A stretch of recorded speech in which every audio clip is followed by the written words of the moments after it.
Good evening, ladies and gentlemen. Welcome to Trials of Combat. My name is Nutty Rat, and I'm joined with one last bite from 228 Blackwatch. Rookie caster. Rookie caster, indeed. Hope everyone's doing well on a Sunday evening here in the west coast of Canada. But we've got Smoke Adders 373 versus 42. The answer tonight, Division B. This is week 6, if I'm correct, right? Yeah. So second All to right. last. Second to last week, that's right. Second to last week for Div B, which has been a lot of good matches have been happening. I know have we fought both of them? Yep. Now we played both of them. This cast is by Div B, of Div B, for Div B. That's right. That's right. So we're gonna have some fun here. We're just getting set up for the 2v2s right now, and let's go straight into the match. Let me see. These guys might want to change spawns. I don't actually know if the spawns matter in this map. Actually, let me just see if they're locked in. Let's just say, are you locked and ready?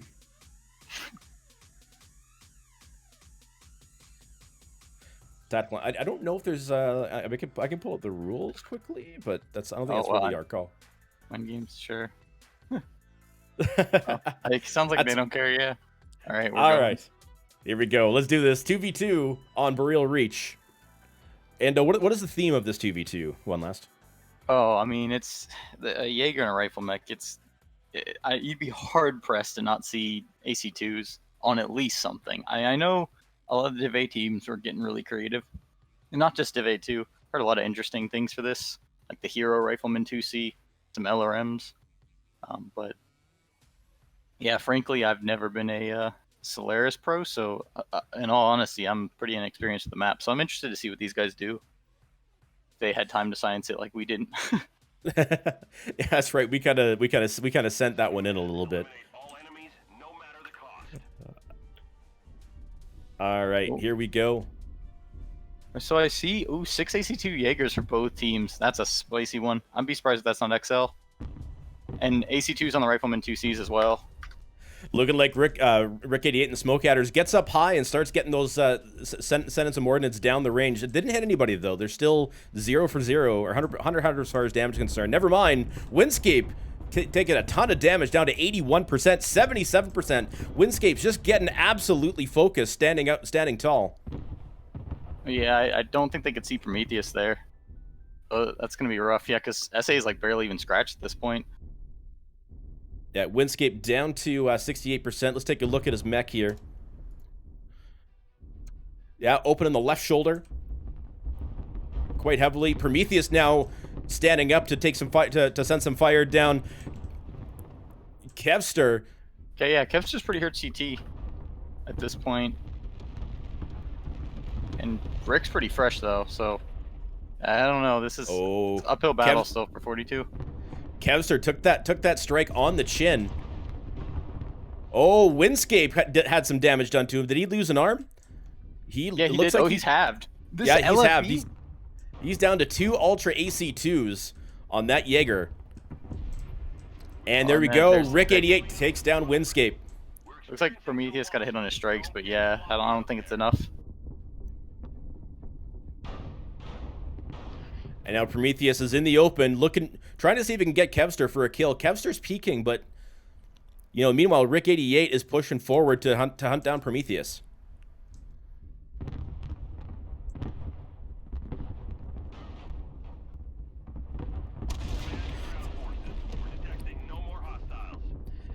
And there we go. 2-0 Smoke Adders, which means they get to choose which team they are on.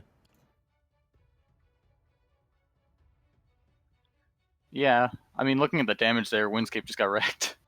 Like, that's, yeah. I don't know if they had, like, miscommunication or something, but yeah, they just didn't have the same sight lines. SA had a really good overlap sight line there and just shredded him.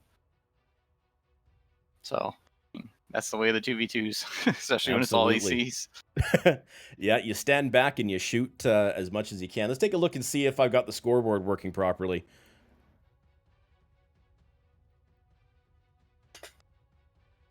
Oh, I got that one working properly. Let's see if the aftermatch one is working. No, that one. Oh, I know what I gotta do. Do apologize. I'm a little rusty at casting. It's been a long time since I've actually done any casting, so keep that in mind. That yeah, I'm a little I'm a little rusty, if you don't mind. Let me try that one more time here. Give me 1 second here. Is it gonna work? Yes, it worked. Excellent. So the aftermatch is up. You can see that the damage was certainly in Smoke Adder's favor.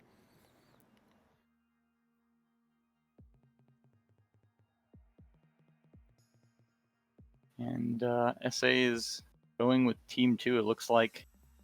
Yeah, I mean, I'd say as expected.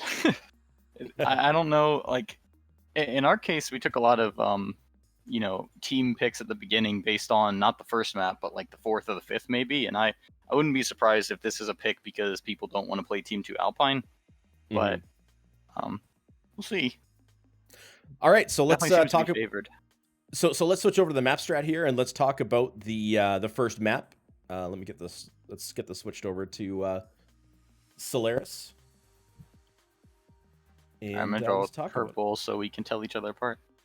All right, sounds good. Waiting for everybody to get loaded in here. Team 1, 5 minutes.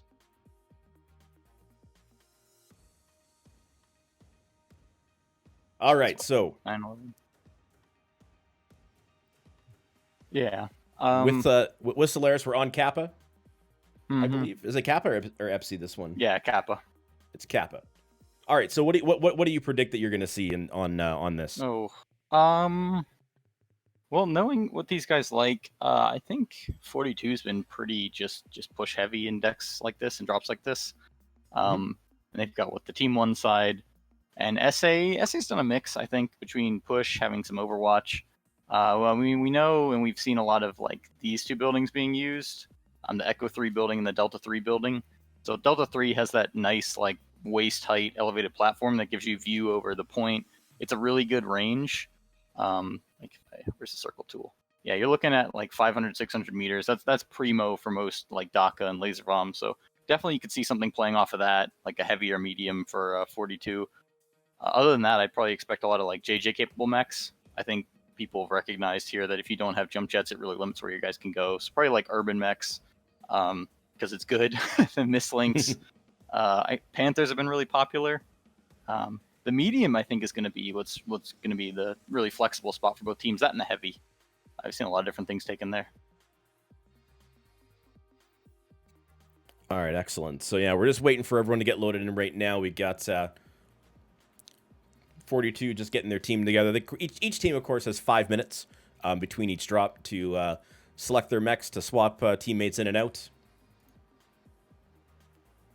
Yeah. Oh, are they gonna? Oh yeah, Alpha is the lance you want. Yeah, I'd be interested to see if 42 does anything with the inner city. Like I think from Team 1, that's kind of underexplored. Not that I know if it's really useful, but we haven't seen like we've seen play around. Swipe here. Play around this building here on the inside. Really, this building by Kappa in general is where most of the fights happen, just because everybody's taking MPL lights. But I haven't really seen like anybody play things off the bridges. You know, a couple of teams like at Ghost of Nox that we just played like had the Osiris out and Echo 4 up high from Team 2. But I haven't seen anything like that from Team 1. Oh, they're locked? All right, Team 1 is locked. Team 1 is locked. Team 2's got 5 minutes. 5 minutes. Now that's interesting, actually, because I don't know why they would want to spawn somebody in Bravo. I hope they didn't just mix things up. Maybe they know something I don't. But that is the farthest spawn for Team 1. So. Meanwhile, you got the other team is stacking up in Charlie, which is what you would kind of, which is what you would expect on for Team 2 because of the spawns.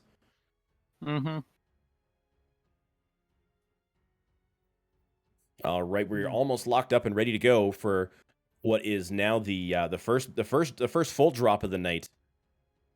Smoke Adders versus 42. And they're full on yeah, well, I figured. I guess I do need to wait for Team 2. But yeah, they're both match tonnage. 215 I mean, I don't think that's very heavy for either team. Let's see, like 70 tonner heavy, medium at 55 would be 125, and then 90 for your lights. So both teams are probably running like a slightly under tonned medium, maybe some lighter lights. Mm-hmm.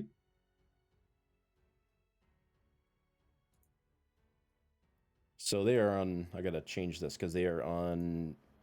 Who was on the first? Who's on team one? 42's team one. 42 on team one. Okay, good. Just so I can make sure I got the overlay set up correctly. Speed out here to the dropship. Oh boy.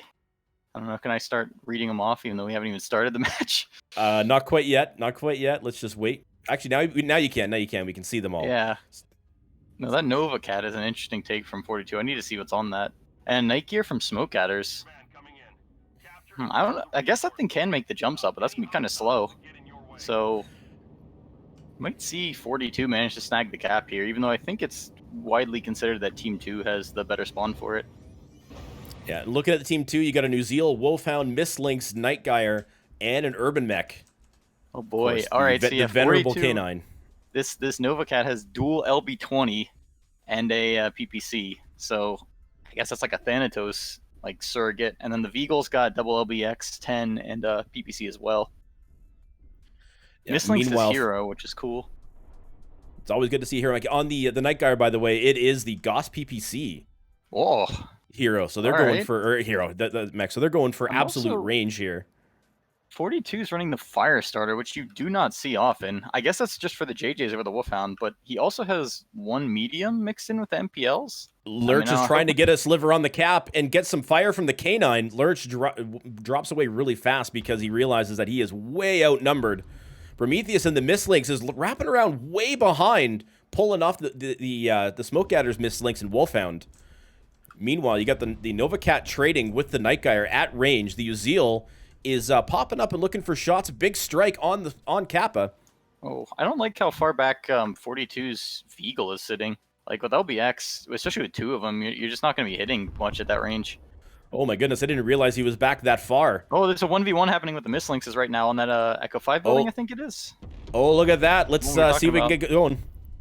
Here we go. Prometheus at an 89%, but wins the top while Unfearing dropbacks down. Mad Cat's getting beaten up on the cap too. Looks like he's trying to like solo hold it for the team right now. I think he may have gotten strike because he's open like everywhere. Oh. Okay. Uh-oh, Judas ooped something. He hit a macro maybe? I hope that wasn't just BM. There's a UAV over the cap right now for Smoke Adder, so they're going to be able to see any of these 42 guys coming in for a poke, and I don't know if 42's seen it because like the Veagle could be shooting that down. Yeah, Prometheus using that height advantage to bully the Nightgeyer. Meanwhile, you got the Veagle on the back. The Veagle moved up, got some PPCs right into the Nightgeyer, and threw a strike and just missed it. I'm surprised that SA hasn't tried to deal with that Mistlynx yet, like really push it off. Yeah, you have Lurch peek.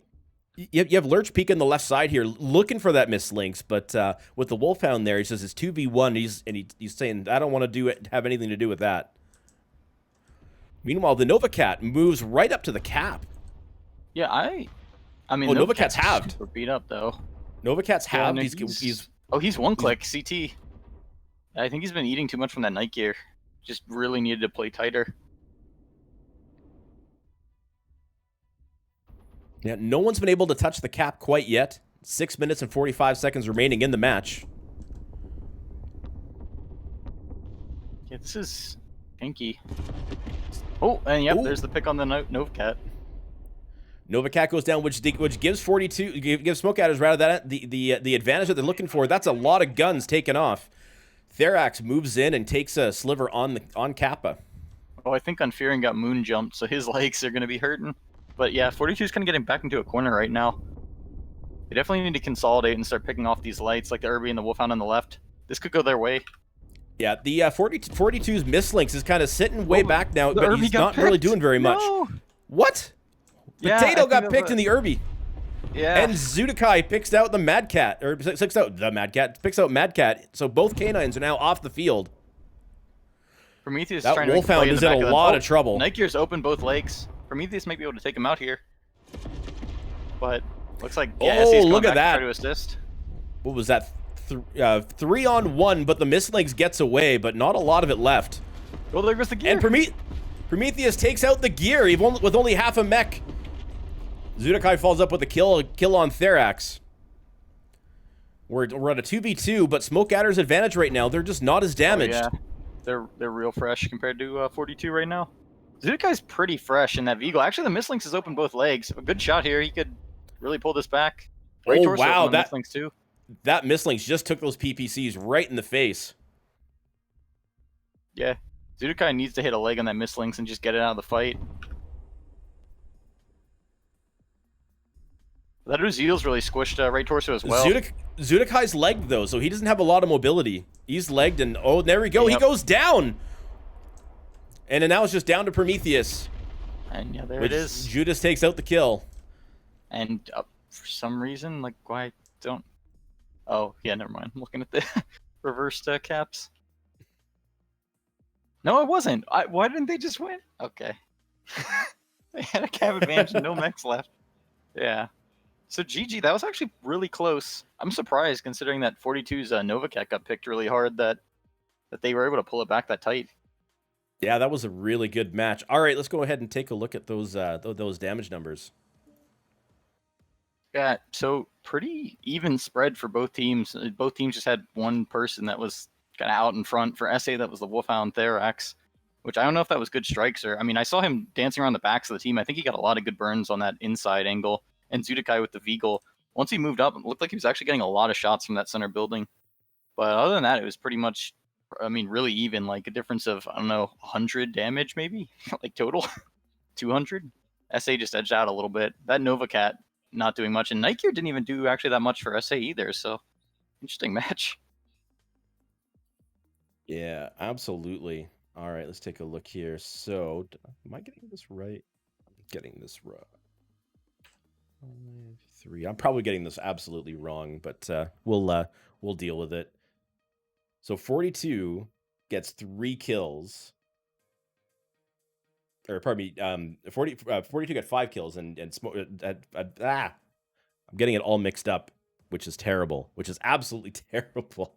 Again, I am so incredibly like backwards on this that this is probably going to look really bad. No, that sounds about right. That looks about right.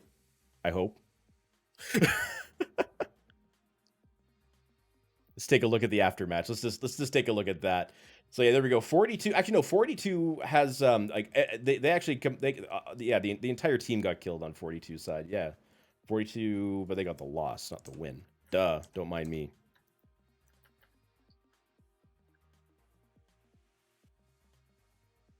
Oh my goodness.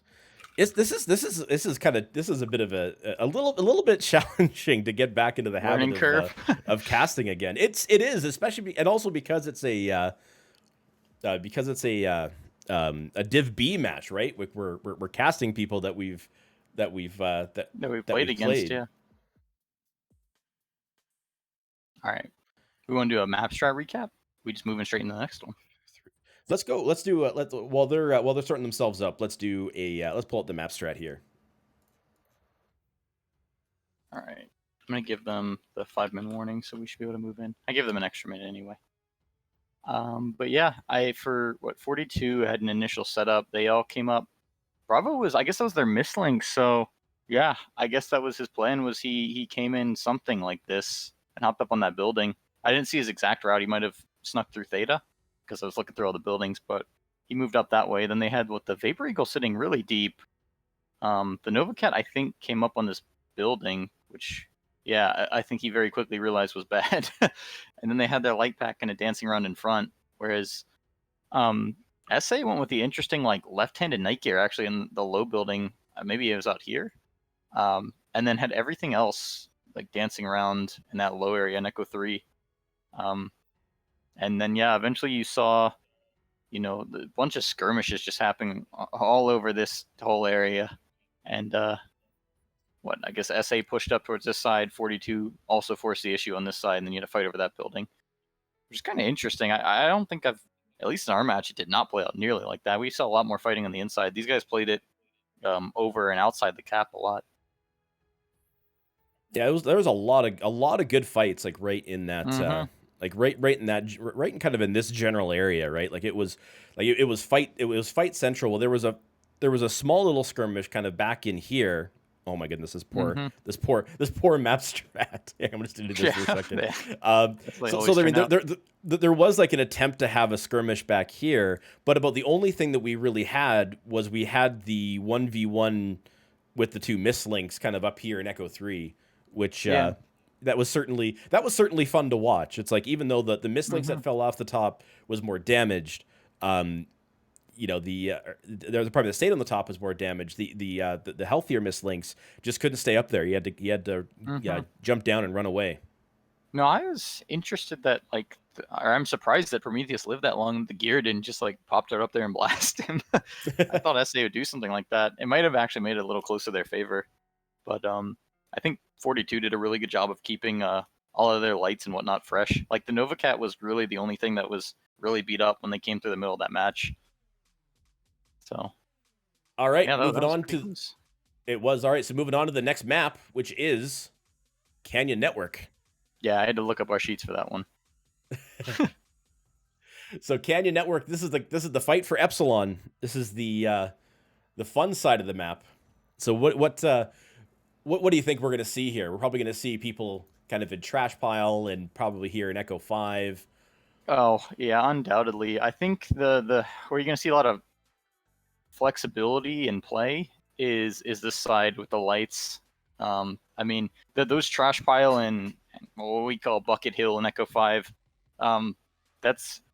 they have some lines over the top of the map, but obviously they can't see any of the trenches, and you just don't have enough mechs, especially with the point being Epsilon like this out on the flank, to really keep good eyes on that side. So scouting's gonna be really important for these teams. But like by the same token, you might just see a straight push. You know, we know 42 is confident with that. We know SA can sit back or push. I mean, they've done both in a lot of their matches. So I think from either direction, you could see just a full corner push with a lot of DACA. But I expect like Black Widows, Summoners, Riflemen 2Cs. Those have been bread and butter for this side. For either side. But yeah, I'm interested what teams take for the lights. Looks like they're actually both locked right now if we want to just head right in. But yeah, if they're ready to go, let's do this. Yeah, so 42 from the top side is taking a Bravo spawn, so that's everybody on the right side. Whereas SA from Team 1, which I believe is bottom side, they've taken a radio tower spawn for one of their guys. So we might see something like what Ghost of Nox took in our match, where they stick a heavy over there, like a summoner or something, and then just have that guy pop with angles, because that gives them some view of the trench so they don't get completely jumped, and also gives them like a second angle down into Trash Pile. I know if you're standing on the right side of radio tower, you can look across the map there, and you can get extra shots in on that guy. But it's a Javelin they've spawned over there. Okay, so they're not bothering with that.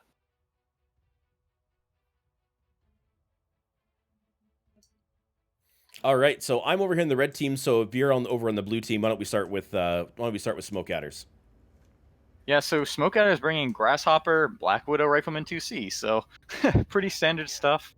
The Grasshoppers, okay, he's Mead's LPL, so let's laser bomb, and then they've got a K9, and I think this is just the normal, medium laser javelin spawned by radio to just scout the left. Meanwhile, over on 42 side, you've got a Rifleman 2C, a Summoner, a Night Guyer, Commando, and Urban Mech. With Commando's the Summoner already diving for the cap.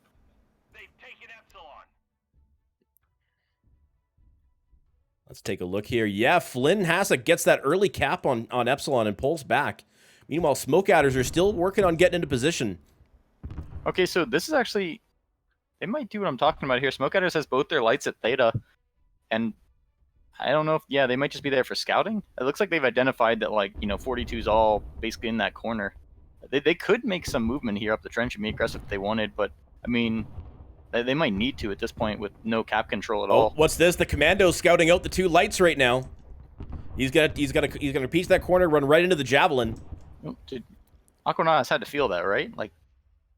Maybe not, because Smalls barely scraped him. Yeah, you got just a little tap. Meanwhile, big strike. Oh, no, they did. Comes out, but I don't like how stacked up 42 is getting on this corner. I think that's like Charlie 5 or something. The Charlie 5 rock here. Yeah. So yeah, right Meanwhile, now they're Windscape taking a ton of damage from smoke adders from both the Black Widow and I think, is it also from the Rifleman? Did they both get at him? I think they might have both grabbed him. SA doing a good job dodging that strike with their heavies. That was like right in between them. But yeah, right now, like SA is really only looking down one angle, and most of that's Windscape, and it's just letting, or not SA, but 42. Yeah, and SA is just punishing that. Absolutely. 42 taking a huge strike. Windscape and Subwoofer in the Summoner both taking that damage. Windscape is very damaged right now. Oh, 42's lights are pushing the issue, though. They've got the Windscape. The Irby and the Commando both like in on things. Commando's actually, he's getting Commando's 2v1 right now. Commando's 2v1 and soon to be 3v1 if that Grasshopper pulls up. But the Urban Mech is at Theta as well. Subwoofer trying to do some peeks on the side here to help out the Commando. Oh yeah, meanwhile they got Dirty Dish moving up on the outside ledge with the Rifleman 2C. And yeah, now 42's seen him. But they're backing off. Huh. Yep. Oh, yep, and there's the K9 peeks up, and the Warhammer takes out the Night Gear for SA. Yeah, so and that skirmish happening on Theta. And that RD strike goes and takes out the disperses the other two mechs. Meanwhile, yeah, there's a fight for Theta, even though that's actually not the cap. Oops, I hit the wrong button there. The Commando is still kind of in between the Grasshopper and the K9, trying to see if they can get some crossfire going against him. Yeah, Kev's just nearly lake down there. Oh yeah, they just got it. But yeah, Flynn is super beat up in the Commando. Yeah, Aquanatus just one click in his left torso, blew off his own right arm with an overheat, it looks like. Yes. There we go. Prometheus from up high takes out the Grasshopper. Yeah, meanwhile, here comes Unfearing pushing in. So yeah, we have two fights going on, both teams like just fully in on each other. Except for the Rifleman 2C for SA. I don't know why he's capping right now. Like, he needs to push up. They have plenty of time. He needs to help them win this fight. Yeah, you got Unfearing and the Black Widow going 2v1 against the Summoner and the Rifleman 2C. Soon to be 3v1 with the Commando. Oh, Lurch still has all of his guns in that Irby. Like, he might be the clutch mech for him here. Flynn finally goes down. Jeez. Yeah, Lurch picks the Javelin. Nice. It's a Irby 1v1 over Theta. Oh, and here comes the fresh Rifleman 2C. Heimdallites. He's coming up and he's looking for that Summoner down to a single PPC. That was the dual PPC Summoner, not the triple PPC. The weak man Summoner. As the Rifleman 2C just W keys in towards the Summoner. Unfearing and that Black Widow just standing up there. Yeah, well, meanwhile you got Mad Cat. The strike was dropped on Unfearing. Can he get out in time? Oh yeah, he did. It looks like he might have like the strike tightening him from the skill tree, or he just got really unlucky, but that was really tightly bunched. Yeah, there's a pick on the Summoner. And the K9 takes down the Summoner. Nice. So yeah, it's up to Lurch to get what picks he can. So yeah, he's gonna get the Warhammer, but I don't think he's not gonna get the other two when he's open like that.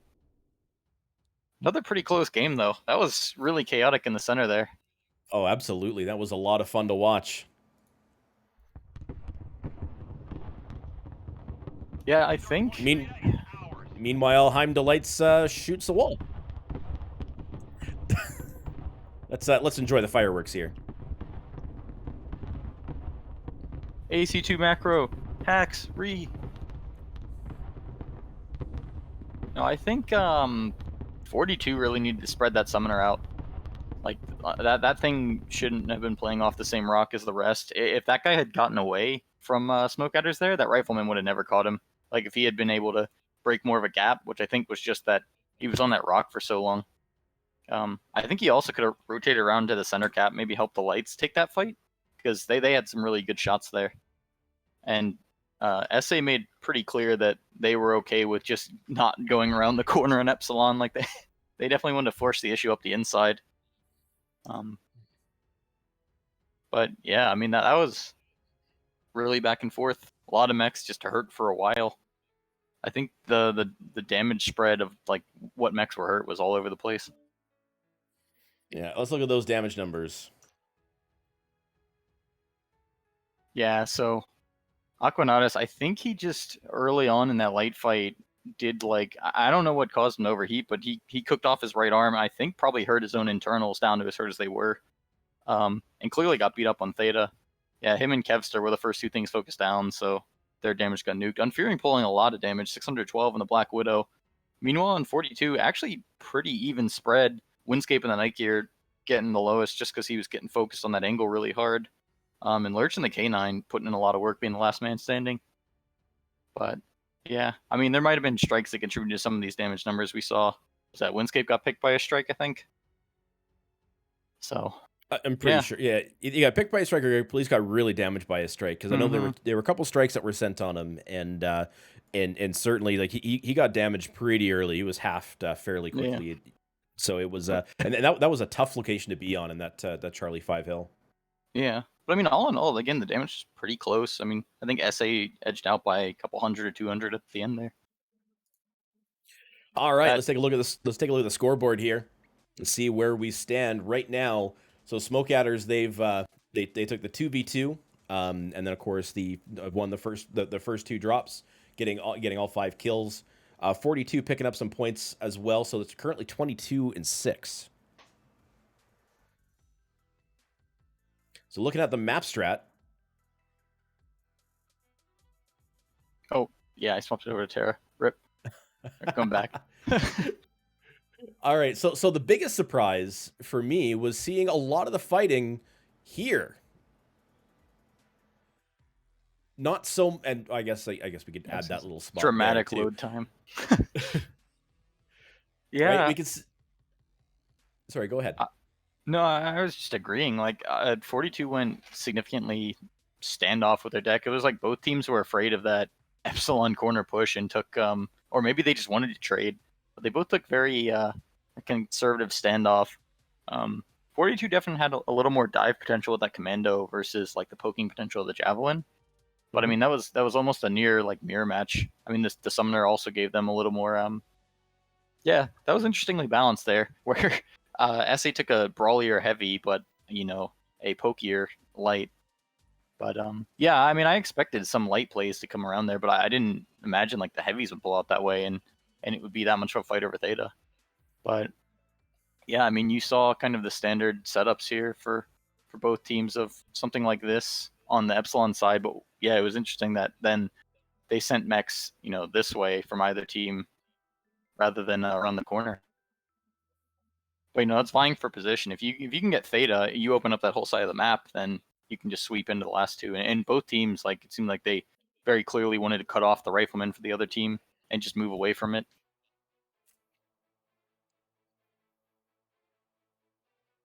So no, absolutely an exciting match and an interesting match to watch because, like I said, like nobody died at Epsilon.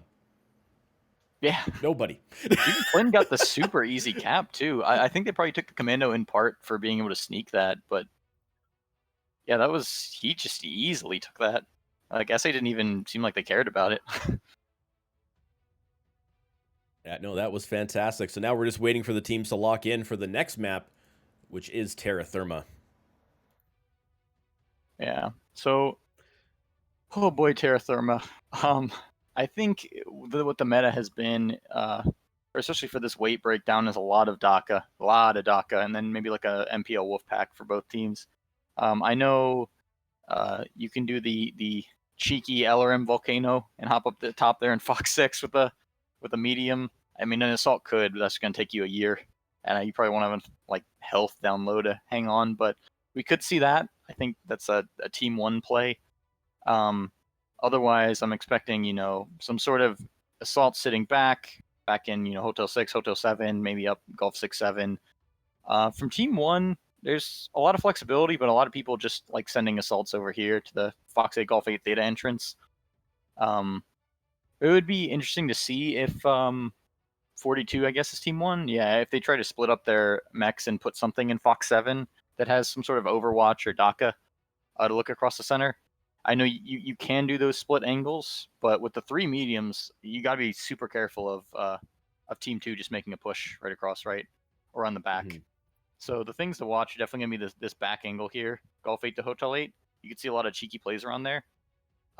It's possible that people will do a Zimbabwe push around Golf 5 and Echo 6.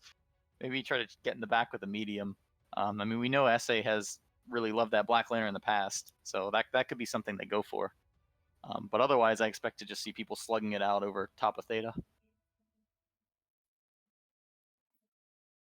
Absolutely. Yeah, it's funny. Like, it's even like in our own scrims and in our own practices. This was like the map that I didn't practice or scrimmed on. I Yep. was, I was never on this. So I'm like, oh, great. What are they gonna do? I don't know because I actually haven't done any. I haven't played on this Yeah. map for TOC yet. It's a really I don't know, very interesting map just by virtue of how small the map actually is. Like if you're just playing on Theta, you know, you don't have like that much space. I mean, you're probably looking at like this carved out area is what can be seen. So, Mhm. there's been interesting science like the volcano of sending the LRM medium up there, or having guys sitting way back in Hotel 6 and 7 and getting like lines over the top. But even within that space, you know, there's like a lot of the way the ridges cut off or allow you to see over sight lines is important, but it also limits like how many positions a mech can play. So Mhm. I think it's forced a lot of people to get creative with what they take on this map because you know there's not an easy just you go here and you win, especially for Right. Team One where you are like jammed right up against the cap. Um, and again, since this is one of those big maps that has like the cutoff sight lines, so other examples would be like Rubelite or like maybe Tourmaline, where there's this Mhm. huge back area of the map that's still in play that somebody could rotate around. Scouting is going to be important for both these teams. Make sure they don't get jumped. Yeah, absolutely. All right, Team 1 is locked. Just waiting for Team 2 to get ready to go. Looks like Team 1's going to be dropping heavy in Charlie Lance with 1 in Bravo. And yeah, it looks like SA is doing the same thing from the other side of just spawning close to the cap and just going. Although, yeah, the fact that they went all heavy in alpha, I think definitely confirms that sort of Hotel 6-7 movement. Um, you know, but either team, like the Bravo spawn's not that far away that you couldn't loop something around. So there are mind games there of just playing the usual spawns and then actually sneaking something around the back. Mm-hmm. All right, both teams are All right. locked. All right, both teams are locked. Let's do this. Drop 3. Make sure I've got that set up right. Yes, I Yeah, do. none of these matches so far have really felt like out of reach for 42. I mean, it's been really close. I think it's really that they've just been losing a mech early on to some bad angles and just really trying to hold an angle that the mech can't handle. So if they can actually just, you know, play tight, rotate armor effectively, you could easily see this go their way. Yeah, absolutely. All right, we're slowly getting loaded in here. It's an ant on my monitor.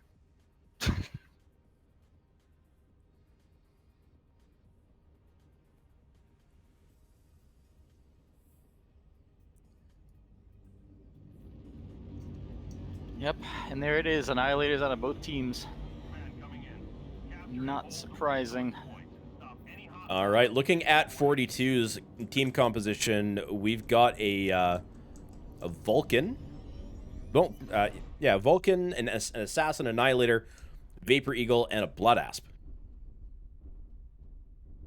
And it's the same thing almost from SA, except that they just swapped in the dire wolf instead of the blood asp. What is on the? Is that the LB? Yeah, it's gotta be the twin LBX10. Oh no. Okay, No, so it's 6 a DACA. AC5. 6 AC5 Well, Annihilator. I was looking at the Veagle.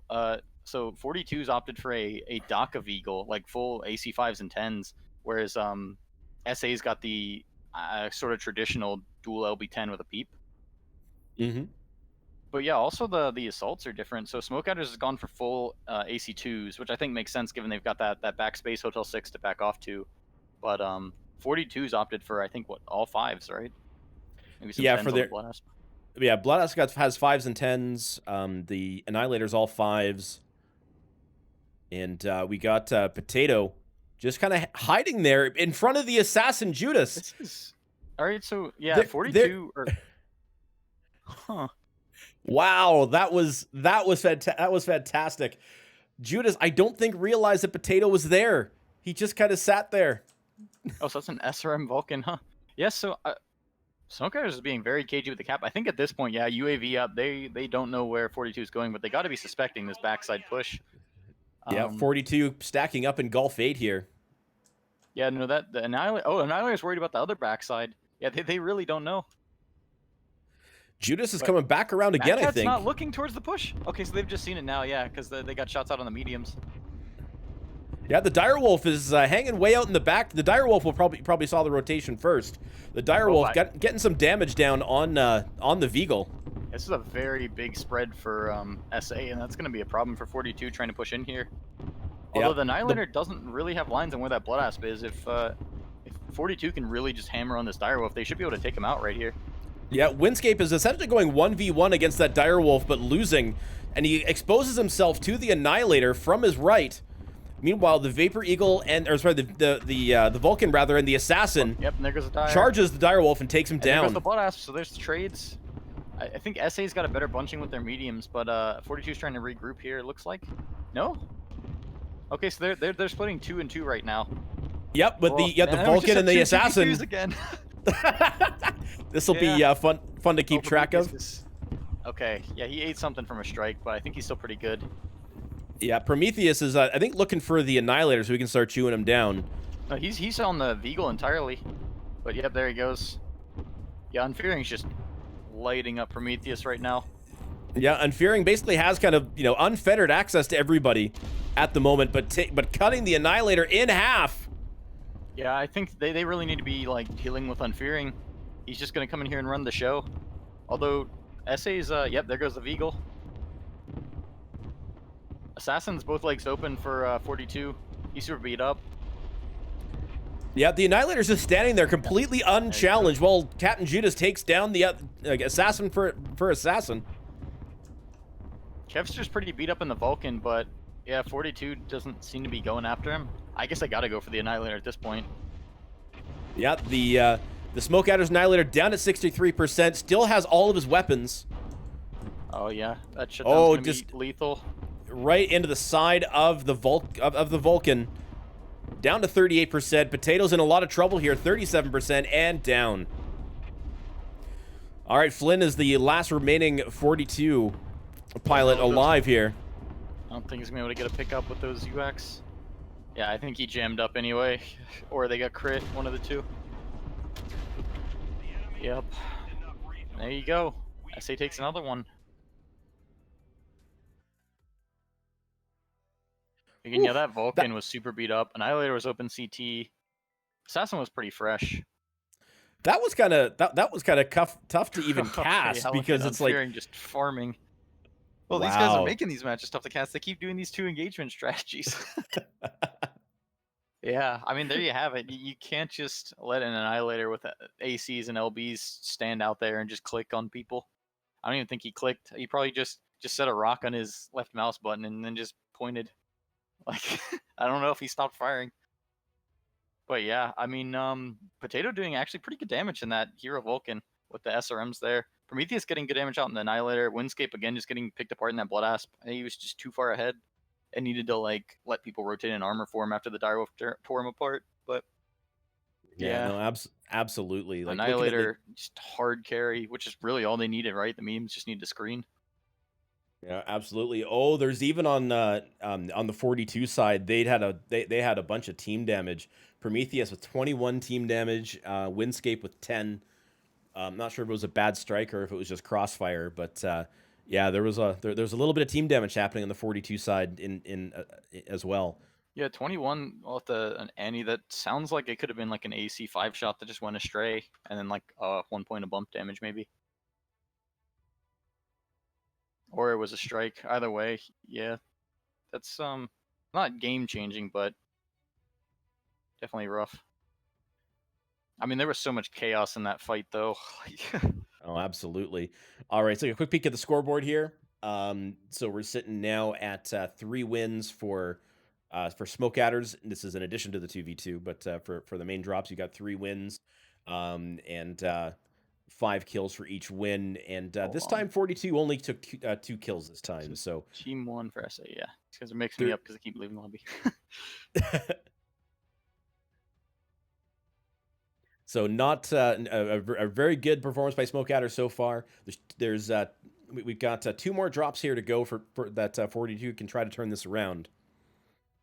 And let's take a look at that map strat and see once again that we were fighting nowhere near the cap. Yeah. We were fighting like here. Well, I was interested that again, like neither team even bothered to go for it. Like didn't even want Well, to risk making the initial play for it. well, there was an Um, initial cap by Smoke Adders. They yeah, capped but they capped and then, but that was while 42 was stacking up here. yeah, that was very like slow. I think there was a good 10, 15 seconds probably. Like there was a time, the whole time when the assassin was peeking around in Hotel 7 towards Potato and Gulf 8, like Mm-hmm. where again 42's assaults were just catching up here, and like Yeah, Potato neither was team did that initial push, which was so yeah, interesting. so interesting. Like very early on, Potato was. I know that it's a bit small, but Potato was right where this X was. Judas was right here and couldn't see him. So there was an attempt at an early game at an early game scout. There was no weapons fire, so it's hard to tell whether he was actually spotted or not. But he stood there for a moment and then retreated back. So it was an interesting potential early exchange. But Potato was just in this nice little sweet spot, right up there in Gulf 8 Hill. Yeah. But I mean what was that chaos? I mean it was 42 went for this push, and then just everything around Yeah, Hotel 7 just went to pot. you had an Annihilator here. You had a Direwolf down here. Yeah, that was a The wild spread.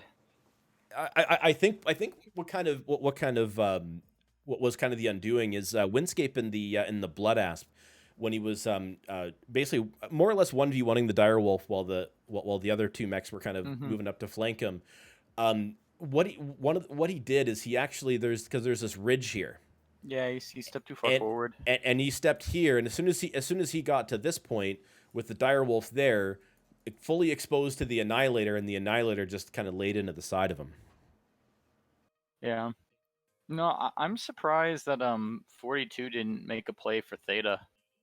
Like not necessarily that they would die for fighting for the point, but with that sort of brawly light pack, I'm surprised they didn't even at least like feint that, right? Because I feel like just the complete lack of SA hasn't seen any of your mechs immediately told SA they had to be here or here. I mean, you could see that like the Annihilator was completely staring towards Fox 5 until 42 started firing, and then the Mm-hmm. Direwolf was he was sitting back here, but he was just full on looking towards Gulf 8. And even SA, like that's what I meant with their mediums, like they didn't even touch the cap early on because it looked like they were sitting there like, what's going on here? um, so I don't know if they intended to be that conservative with that initial cap, but I feel like that could have punished them if they had run into something more conventional from 42. Mm-hmm. Because they had a very deep setup that relied on them getting the cap, and they really didn't make an aggressive play for it off the bat. Absolutely. All right, this brings us to Alpine Peaks. Yes. Finally, a And trading map. at Alpine Peaks, it is the fight for Sigma. Long ranges all over the place. Yeah. So what do you think we're going to see here? We're going to see probably I would imagine we'll see Team 1. Potentially, we could see mechs like up here in like Golf 3, Golf 4, or Yeah. Golf 4, Golf 5, or Undoubtedly. on this like Hotel 6 hill area here. Maybe pushed up to India 6. Yeah, probably. Yeah, I think and then Team 2 obviously is Salima 6 Hill is really popular. There's definitely gonna be something on Juliet 6. You probably see stuff out in Lima 5, maybe Kilo 7. I think the interesting points here are going to be this area, this green box, and what teams do with the purple box. Those 2 sides. So I've seen Team 1 strats where you can just charge from Charlie because there's enough cover going with Juliet 6. I mean, we saw in our match Ghost of Nox step down with their assaults out of India 6 and a Team 2 setup where you're kind of sitting back in Lima 6, Kilo 6. You don't have lines in that area, so you can get really close as Team 1, but that is a super bold play. So I think SA is confident enough with their trading ability that they're just going to try to stand off in the hills and take shots across. But yeah, the green area, that's an aggressive side for both teams. So if Team 2 pushes up like a summoner or something there, those shots are going right into the side of guys in India 6. But likewise, Team 1 can, push an assault on there and get a whole another angle on Team 2's side. So that'll be interesting. But the biggest thing is that cap. That is a huge question mark of our team's going to just take a Vulcan with MPLs to just beat something on the cap? Are they going to take a Black Lantern or like an ER large medium? Or are they just going to say, like, forget the cap and take like a Hunchback 2C or a Vapor Ego? There's a lot of options with that medium slot. And that Sigma cap might decide the game, depending on who gets that early. It's going to dictate who has to move.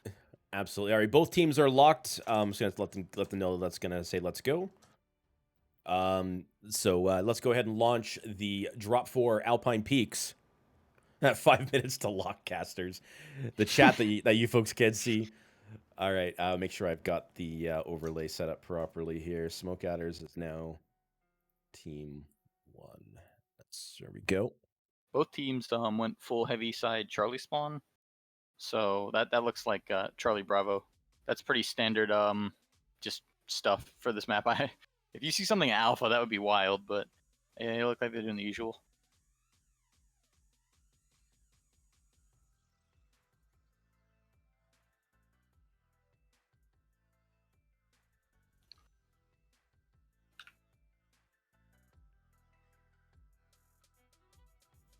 All right, teams are loading in now.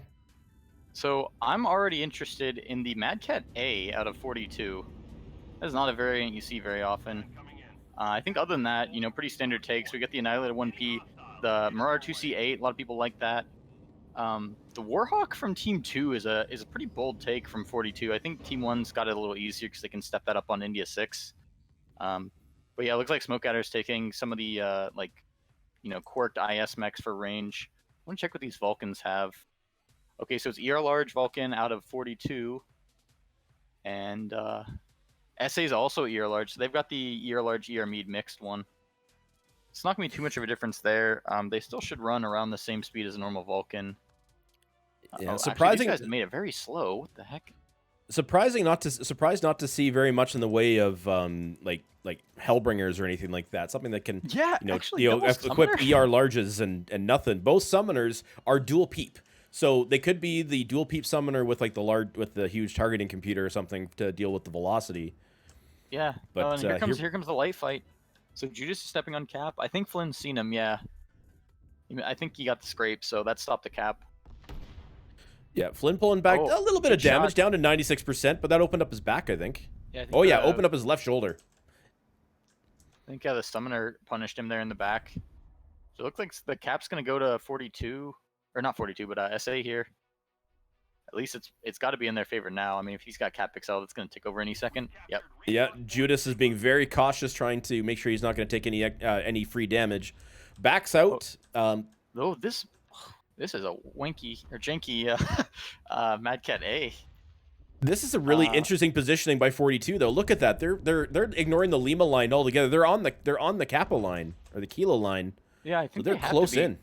They've taken a lot of clan ER peeps, but it's on mechs that don't really have range quirks to get that extra range, like out of the super long range awesome or something. Mm-hmm. And they're sending the Warhawk up for the tower. That's gonna be a pretty aggro position there. That's gonna be a hard one to trade. Shots, but it'll be a hard one to trade down from, though. Yeah, it'll be a hard one to trade down from just because of how low the PPCs are. We have the Stalker and the Mad Cat, the Marauder 2C8, just hanging out like up high here. The 2C8 is trading quite effectively with the Annihilator. Yeah, I think Flynn needs to open up lines here a bit, and they probably need to push up that summoner too.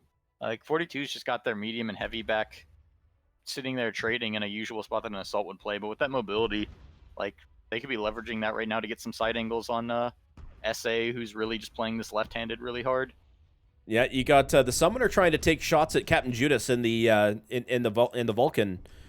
But or probably no, the Marauder, the Mad Cat the Mad Cat 2CA. You know, 42's pushed 2 PPC assaults up this back left side. You know, strikes flying on everybody at this point. But yeah, this is interesting. Oh, looks like Windscape took a hit there from the strike. Yeah, he's still pretty fresh. But yeah. Yeah, and I'm sorry that everybody looks like. I'm sorry that everything looks like ants on this drop. It's just that we have people across about 5 different grids. Oh, it's gotta be more than that. Yeah, I mean. But Judas is kind of sitting comfortably where he is right now, Yeah. right near the cap. Down the center. The 342 mechs here, the Summoner, the Vulcan, and the Annihilator, they can't see him. They're not able to shoot him because as soon as they peak too high, they just get punished by the Marauder 2C and the Stalker.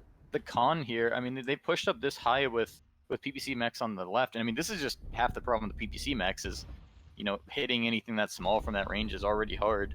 But they pushed up with assaults, so Lurch artfully dodges an airstrike. Yeah, I mean, you're looking at the mini map on the bottom left, like pretty equal concave from both teams. They're making a clean box. But yeah, this 42 assaults, like they can't step forward or they're gonna get torn to shreds. But then they can't get in enough damage to make a play unless they get closer.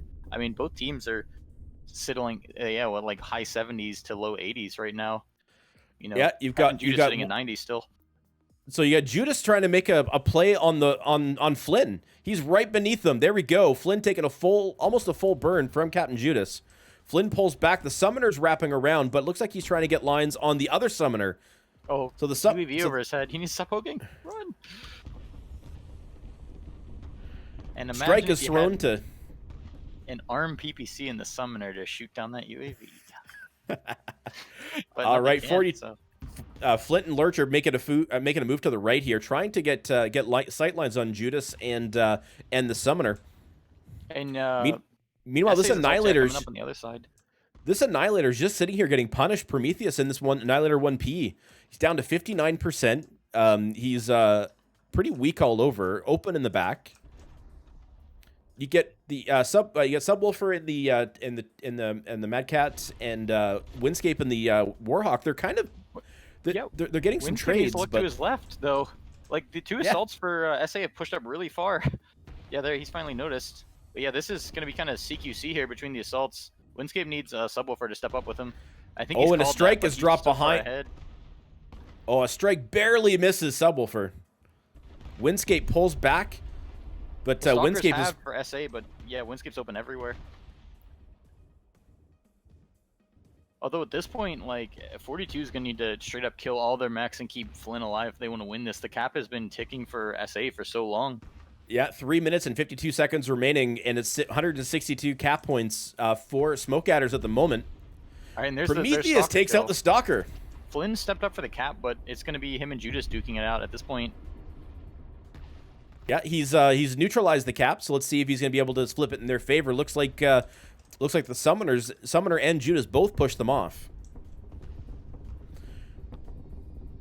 Yeah, Windscape making a super aggro move out here. Oh, looks like is 42 making a an aggressive move for the cap? They got the Annihilators pushed up. You got the Summoners pushed up. Yeah, no, they know they need Lurch to like keep coming forward in that Summoner though. He's got like most of their armor on the field at this point.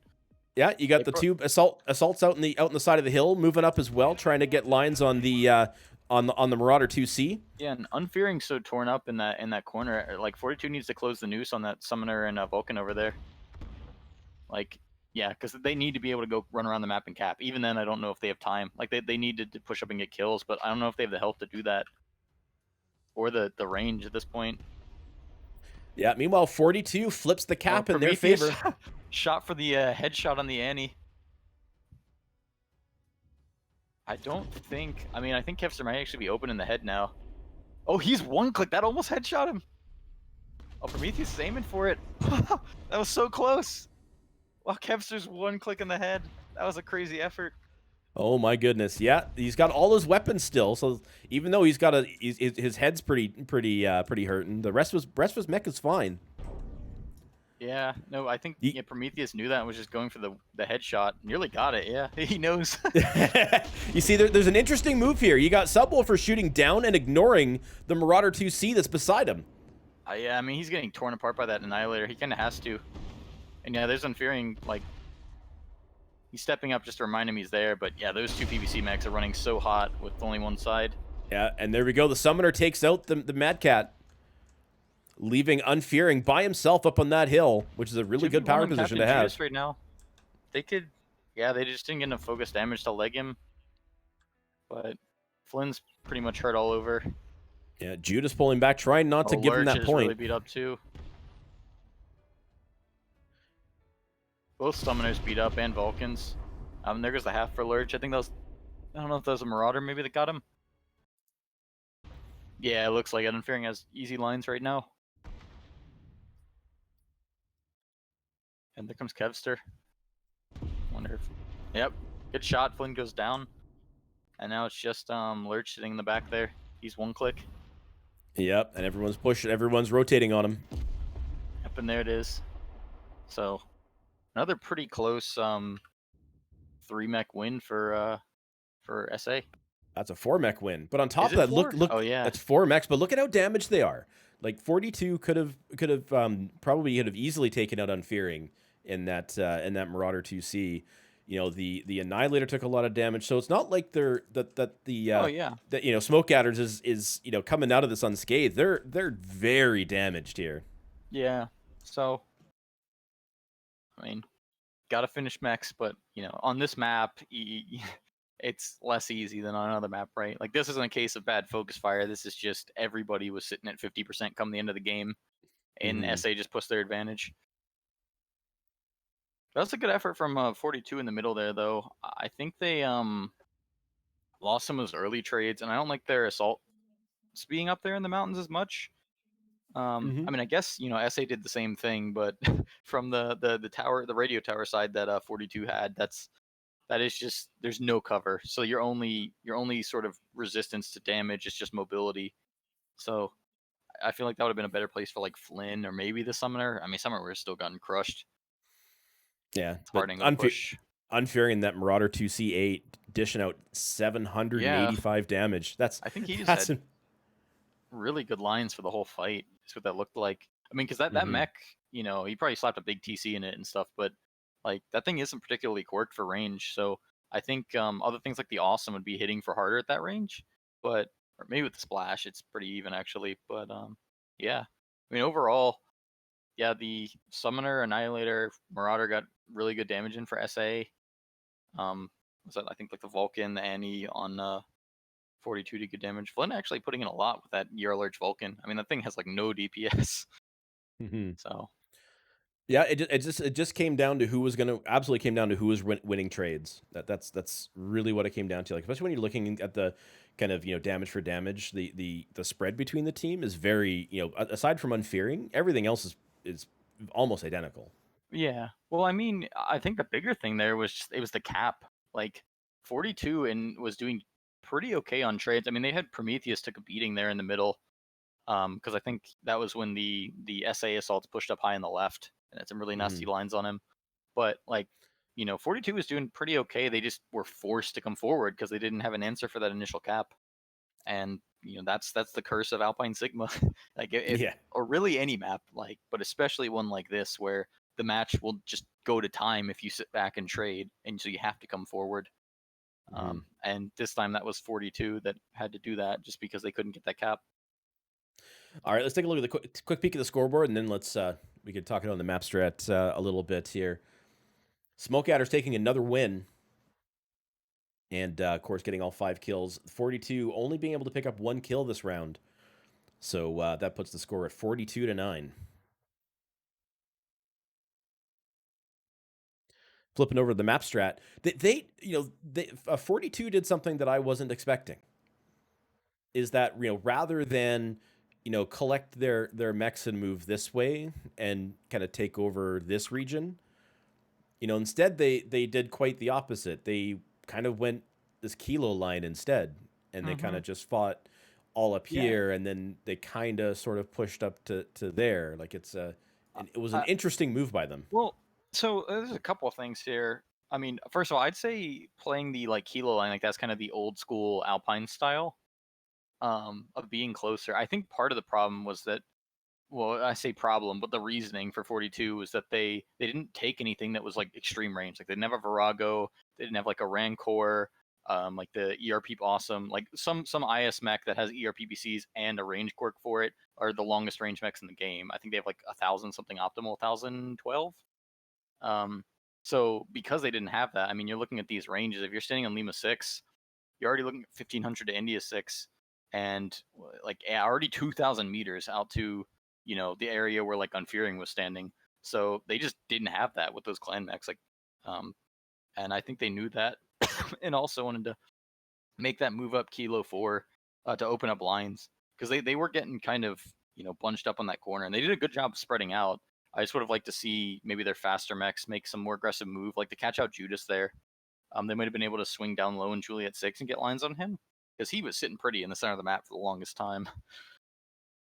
Um, but yeah, I mean, overall, like for an Alpine match, it was pretty good, pretty back and forth. I like that 42 did make a move, like they recognized and they didn't just time out on sitting there. Yeah, But yeah, the they wackiest made thing that. for me, why did everybody take a slow Vulcan? What was up with that?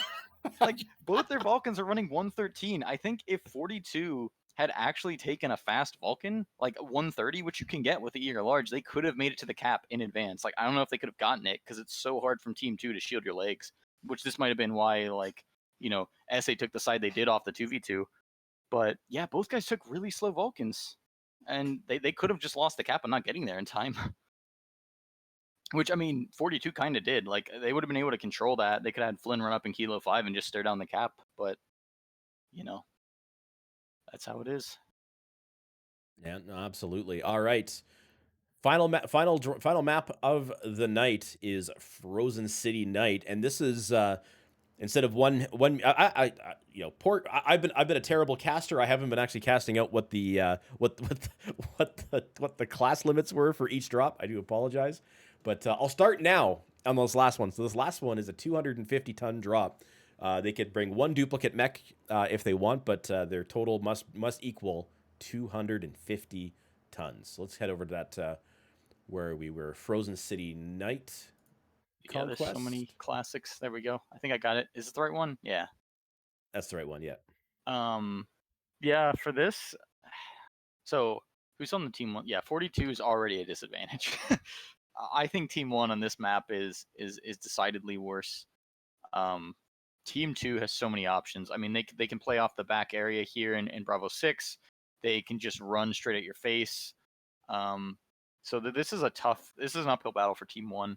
And I think also with this tonnage limit on a small map like this, it becomes kind of rock paper scissors, right? Because you got that team where you set up heavy in the Bravo 6, the Charlie 6, you sit on the edge of the map and you put like a some beefy screen of MPLs, MRMs, whatever you want in front of you. That's going to beat out just a normal brawl rush because you can take things that are like a Rifleman 2C with a ton of DACA. That's pumping out DPS and you can't reach it. But that's going to lose to team one, calling that play and taking something like a Vapor Eagle maybe or a Summoner that can pop chart things out there. But if team one does that, then they get rolled over by a brawl rush. So we might see this one just get one in the mech lab. I think that's how a lot of matches go on this map. But there's definitely a variety of positions. We could see team two take like this ledge up here and just overwatch the center of the map with stuff. They could take out in Bravo 6. They can maybe take like ATM standoff, AC2 standoff, team one. Probably going to be a brawl rush, especially with just knowing what 42 is comfortable with. But it'll be interesting. Yeah. Who knows? Maybe we could see a quick play match Yeah, and I think right there.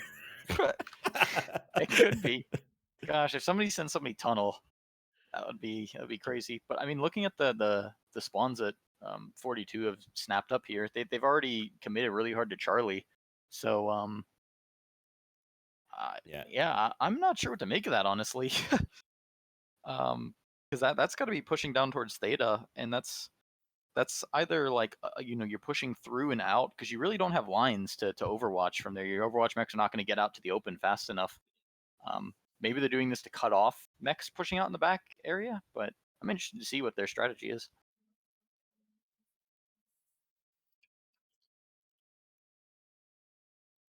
All right. Team 1 is locked. We're just waiting for Team 2 to get all sorted out here.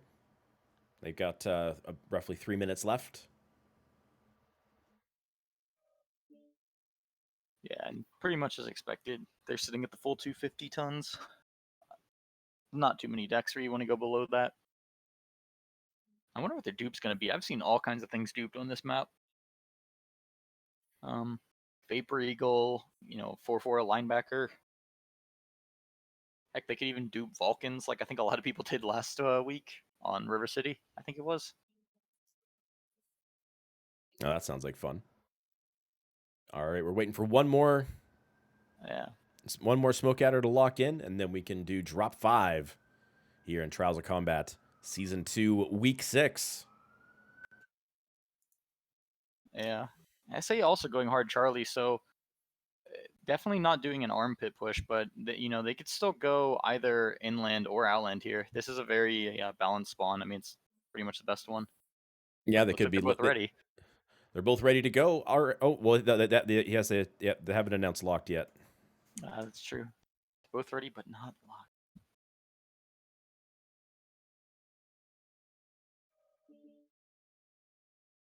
Yeah. All right. I trust them. Locked and ready to go. Oh, I just don't want to lock them to launch them preemptively. Yeah. I'd be like, no, why? Because that would be bad.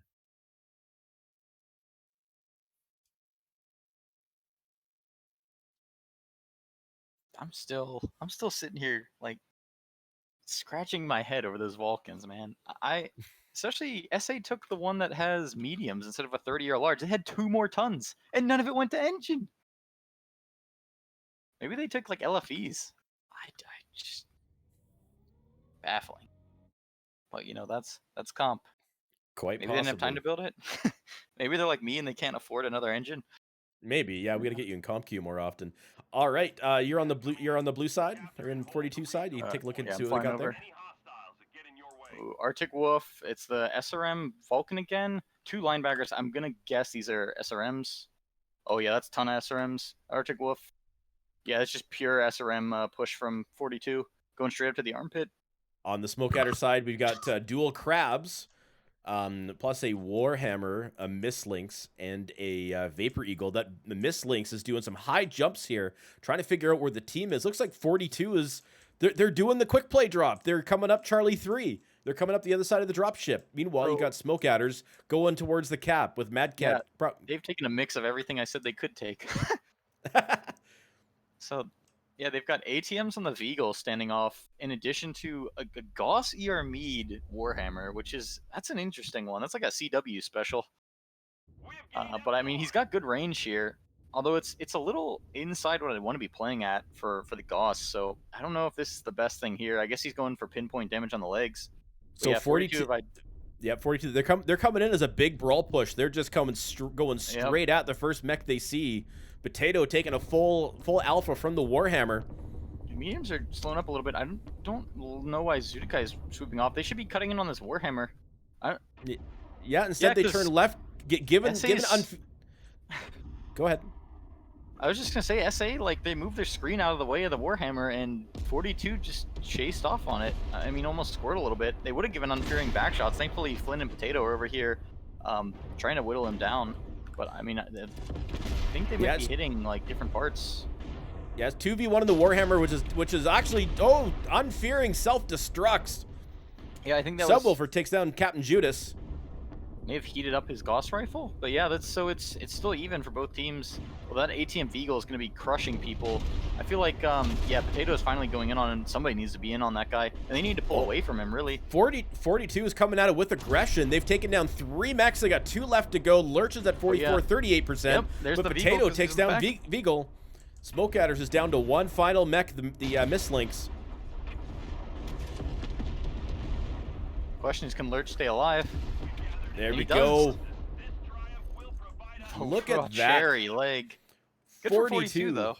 42 coming after going for 4 straight losses, comes back on the fifth drop and does a rather convincing victory over Smoke Adders for that drop. I think that's the 42 I'm used to seeing. They just came in with a massive amount of like high speed SRMs and just dove. And even though I don't know how I feel about that routing. Like I mean that got Zudakai just picked super fast, but as soon as they got in there, they cleaned it up. Like those SRMs, that's just so much damage. If you can get like half decent reg, you turn guys to shreds. So yeah, big damage dealers out of Kevster was like a huge amount of the damage for SA. Just those ATMs putting in nasty amount of work. And Flynn with the assassin actually getting the most out of 42. But yeah, other than that, like 42 pretty balanced. Besides Zudakai went down early. And honestly, SA besides Kevster was pretty even as well. It's just they all didn't get to do much. Those SRMs just tearing mechs to shreds. Absolutely. Looking at the aftermatch numbers, you can see that certainly some team damage on either side. Kevstar dishing out 29 team damage and Captain Judas 10. So there certainly was a lot of team damage over on the SA side, a little bit on the 42 side as well. Potato and his Vulcan dished out 15 team damage. So yeah, that was a good brawl. So let's switch over to the map strat, and let's talk about what happened. Yeah, So so what we both said happened. What you said yeah, and what I said happened. So team one, I'll start team one here. So team one came up to Charlie 3. They were looking to they were looking for that quick play, kind of transfer over the drop ship, but really which turned into a brawl push. Oops, let me get the pen out here. Which really turned into a brawl push where they essentially kind of went this way and then kind of crested down Charlie 5 and out into right into Smoke Adders. yeah. I mean, yeah, I that was that was kind of wacky. I mean, Smokeatter's spread was really set up. Oh well, now I just delete all the roots. But Smokeatter's had a spread that was something like then they had a blob of guys there, but they were really set up to receive like a city push, like coming out of there, or maybe Hmm. out of like more towards the buildings off behind that wall. But like they just I thought they had decent scouting with the mislinks, but 42 just was like, oh yeah, they're out in the back, and just didn't release the W and just came out. And yeah, Unfearing was just way out, like no way he could get shielded from his crabs.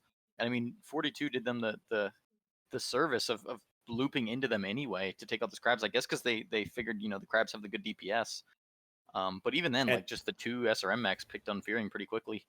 hmm yeah, it was interesting that they turned in rather than just kind of take their mob straight to the Warhammer. Like I Yeah. thought early on that they were going to give the Warhammer a bunch of free damage, but it ended out not happening that way. No, I was really worried that he was just going to get a back shot and stuff. Like the fact that those guys are pushing away from a mech with Gauss and ER mediums, like he definitely had enough ammo if he got a good shot in the back of one of those mediums to just drop them. But Hmm. thankfully, the 42 mediums, a couple of them broke off and got on his leg and torso. So it looked like there was some disagreement there. But yeah, they took him out fast enough that he wasn't able to get any picks. Um, but just a Yeah, good brawl push from 42. I mean, they went out there, saw where they were, committed immediately, like no hesitation, just went. And yeah, no, that's pretty absolutely. much your best thing. That Yeah, and just make sure you have a good deck. and they're really able to keep their mechs together. They didn't get strung out. They might have like slowed like their leading mechs down a little bit, so they all kind of came over together, and they were certainly focusing target. Well, with the exception of the two that went off on the Warhammer, the rest of them all seem to be kind of clicking after the same mechs. Taking a look Hmm. at the scoreboard here, we can see that Smoke Adders has won 4 drops, plus the 2v2. Um, with 42 taking the final drop. The score for tonight's match is 43-19 in favor of Smoke Adders for Division B. So overall, one last. What do you think? Did you have fun? Was it? Oh, definitely. I mean, I was expecting this to be a pretty explosive matchup. I mean, both these teams like to just get in on the matches. Like they take a lot of aggressive strategies, and don't tend to sit back unless they're on like Alpine. Mhm. um, So yeah, it was a lot of fun to watch, a lot of fun to cast. So much craziness though. I mean, the biggest complaint, you guys you like fought every single match, like 2-3 engagements. Like, come on. How am I supposed to talk about what's happening to two different mechs at the same time and not cut off Nutty? Yeah, it was some chaos, but all the more fun. No, it certainly made it a lot of fun and really interesting, even just to watch. Like even like in some cases, I don't necessarily want to say anything because I can't because there's just so much going on. But no, it was certainly a lot of fun. But yeah, that is going to be it for One Last and myself. I see the teams have both teams Oh, they have just vacated immediately. they left the lobby, so I guess they don't want to do interviews. So that's no problem. So I hope you guys enjoyed One Last and myself bringing you some Trials of Combat Season 2 action, Div B action, which is also the division that One Last and I are both playing in. And But is the best division. Div B best division. Yes, that's right. That's right. That's Thank you, B everybody, for stands joining. for. There you go. There you go. All right, folks. Have a wonderful night, day, afternoon, evening, whatever the case, wherever you are in the world. Thank you for tuning in to Trials of Combat Season 2. Watch out for more games in the future. My name is One Last. My name was One Last. What? Oh, what? Hey, no. What it was is I was reading your name as I was saying that. I was like, no. It was Nutty Rat. My name isn't One Last. Apparently not. Who knows? But thanks again, folks. Have a wonderful night. Take care.